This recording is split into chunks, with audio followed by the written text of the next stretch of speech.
Welcome back to our channel. Summer season, winter season, rainy season ఈ అన్ని seasons అందరికి కూడా తెలిసే. కాకపోతే తెలంగాణలో ఒక ప్రత్యేకమైన సీజన్ ఇప్పుడు స్టార్ట్ అయింది. అది కేవలం తెలంగాణకు మాత్రమే పరిమితం. కానీ దీని ఇంపాక్ట్ పక్క రాష్ట్రాల పైన కూడా పడే అవకాశం ఉంటే ఉండవచ్చేమో. సో ఆ సీజన్ ఏంది తెలుసా? Summer season. సో నిజంగా సమ్మర్ సీజన్ ఎందుకు స్టార్ట్ అయింది? గత ప్రభుత్వం నిర్లక్ష్యం వలన? లేదంటే ఈ ప్రభుత్వం పట్టించుకోకపోవడం వలన? లేదంటే ఇచ్చిన హామీలు నెరవేర్చుకోకపోవడం వలన? అసలు ఏంది తెలంగాణలో ఈ సమ్మె సీజన్? అంటే ఆర్టీసీ. సో, ఫస్ట్ ఆర్టీసీ తోటి స్టార్ట్ చేద్దాం. ఇక రానున్న రోజుల్లో ఫ్రీ బస్ ఎక్కి తిరుగుతున్న అక్కలకి, చెల్లెళ్ళకి, మహిళలకి ఇదొక బ్యాడ్ న్యూస్. ఏంటిదంటే ఆర్టీసీ 24 తారీఖు నుంచి సమ్మెకు దిగబోతుంది. ఎందుకు సమ్మెకు దిగబోతుంది? ఆర్టీసీ మంచి గిరాకీ అయితుంది. మేమందరం బస్సులెక్కుతున్నాం. 0 టికెట్లు కొడుతున్నారు. ఆర్టీసీ లాభాలే లాభాలని పొన్నం సార్ చెప్తున్నారు. అయినా ఈళ్ళెందుకు ఆర్టీసీ ఉద్యోగులు సమ్మెకు పోతున్నారని ఆలోచిస్తున్నారు గదా! దానికి కారణం ఉంది. సో, ఆర్టీసీ 0 టికెట్లయితే కొడుతుంది. కాకపోతే ఆర్టీసీకి చెల్లించాల్సిన పైసలేవైతుందో అది ప్రభుత్వం చెల్లిస్తలేదట. ప్రతి నెల 320,00,00,000 ఇయ్యాలి. సో, 320,00,00,000 ఇయ్యక ఇచ్చినమా పైసలు ఇచ్చినారు సార్ అని చెప్పుకోనికి మాత్రమే నామమాత్రంగా డబ్బులు చెల్లిస్తుంది. ఇగేముంది అట్లా నామమాత్రంగా డబ్బులు చెల్లిస్తే ఆర్టీసీ నష్టపోతుంది. అండ్ దాంతో పాటు రిటైర్మెంట్ ఎవరైతే తీసుకున్నారో వాళ్ళకి బెనిఫిట్స్ అందట్లేదు. అండ్ ఆర్టీసీకి సంబంధించిన హాస్పిటల్స్ ఏవైతుందో అవి నడవడం ఇబ్బందికరంగా ఉన్నాయి. సో, ఇదన్నమాట ఆర్టీసీ ఉద్యోగుల వాదన ఒకటి. రెండో కండిషన్ వాళ్ళు చెప్పేది అండ్ ఇబ్బందులు పడుతుంది ఏందంటే ఎలక్ట్రిక్ వెహికల్స్. ఎలక్ట్రిక్ వెహికల్స్ తెస్తే మంచి హైదరాబాద్ మొత్తం పొల్యూషన్ ఫ్రీ చేస్తుంటే వీళ్ళకి తిన్నది అరగక సమ్మె చేస్తుండ్రా అని మాత్రం అస్సలు అనుకోవద్దు. ఎందుకో తెలుసా? ఆర్టీసీ పురాగా నష్టాల్లో ఉన్నా, ఇక ఆళ్ళకి జీతాలు ఎళ్ళకున్నా, ఒకటికి 2 నెలల జీతాలు, 3 నెలల జీతాలు ఒకసారి ఆపిబెట్టి 3 నెలలకు ఒక్కసారి జీతం ఇచ్చినా ఆర్టీసీ అన్నలక్కలు అవి తీసుకొని ఆర్టీసీ కోసం పనిచేసిర్రు. అంటే ఆర్టీసీ కష్టాలున్నా పని చేసిర్రు, నష్టాలుండే పని చేసిర్రు. కానీ ఇప్పుడు ఆర్టీసీ లాభాల్లో ఉన్నప్పుడు కూడా మరి వాళ్ళకి గూడా ఉండాలి గదా! కానీ వాళ్ళు ఉండకుండా జేసే ప్రయత్నమే ఈవీ బస్సులు అంటున్నారు వాళ్ళు. సో, ఆర్టీసీ ఉద్యోగులు చెప్పేదేందంటే, నెమ్మది నెమ్మదిగా ఈవీ బస్సులు తీసుకొనొస్తున్నారు. ఆర్టీసీ ఉద్యోగులకి ఉద్యోగమే లేకుండా చేస్తున్నారు అనేది వాళ్ళ వాదన. అదేందని ఆశ్చర్యం అస్సలు పడకండి. ఎందుకంటే, ప్రభుత్వం ఏదైతే ఇప్పుడు ఈవీ వెహికల్స్ తీసుకొనొచ్చిందో, ఆ ఈవీ వెహికల్స్ సంబంధించిన డిపోలు సెపరేటే. అండ్ ఈవీ వెహికల్స్‌ల సీట్లు కుట్టడం ఉంటది కదా! అది గూడా వాళ్ళే జేస్తారు. అండ్ క్లీనింగ్ జేసేవాళ్ళు సెపరేటే.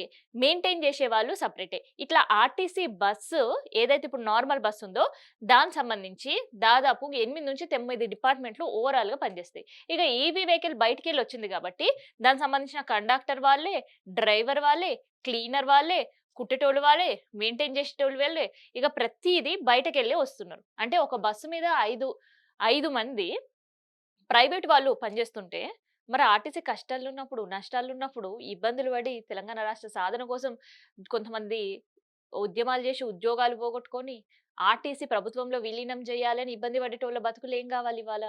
సో, అందుకనే వాళ్ళు సమ్మె బాట పట్టిర్రు. సో, ఇయ్యాలైతే నోటీసులు ఇయ్యడం జరిగింది. నోటీసులు ఇవ్వడంతో పాటు 24 తారీఖు నుంచి మావి ప్రభుత్వం కరెక్ట్‌గా చెల్లించాల్సిన డబ్బులు చెల్లించండి.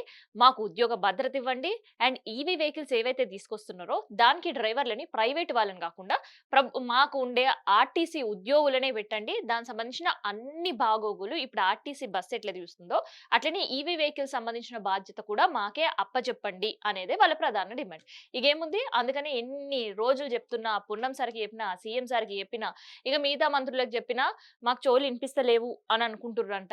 అందుకని ఇగిట్లా గాదు. తెలంగాణ ఉద్యమం తీరు మా ఉద్యోగాల కోసం మళ్ళీ కాపాడుకోవడానికి ఉద్యమానికి సిద్ధమైతుర్రు ఆర్టీసీ అన్నారు.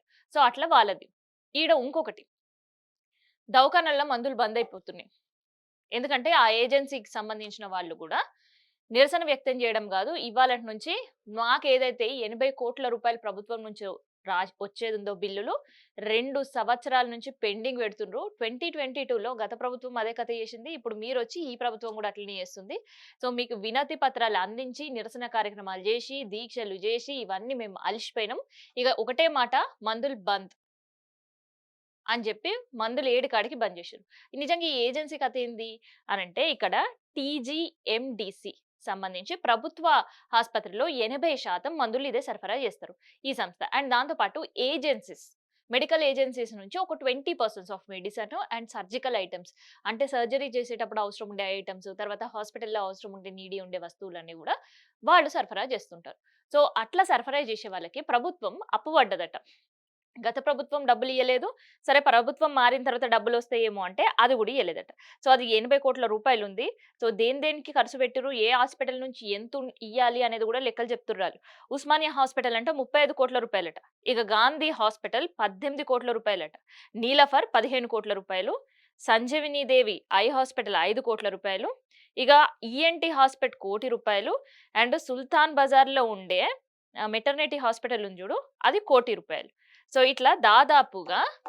80,00,00,000 కట్టేదుందంట ప్రభుత్వానికి. ఇగేముంది అందుకనే కట్టే వరకు ఖచ్చితంగా మెడిసిన్ బంద్ పెడతామని చెప్పి వాళ్ళు గూడా సమ్మెకు దిగిన పరిస్థితి. ఒక పక్క ఆర్టీసీ, ఇంకొక పక్క మెడిసిన్. ఇక తర్వాత నిరుద్యోగులకైతే ఎరకనే ఎరక. దాదాపు నిరుద్యోగులు నెల నుంచి అడపాదడపా ఏదో ఒక నిరసన కార్యక్రమం, ఏదో ఒక వినతి పత్రం అందిస్తూనే ఉండ్రు.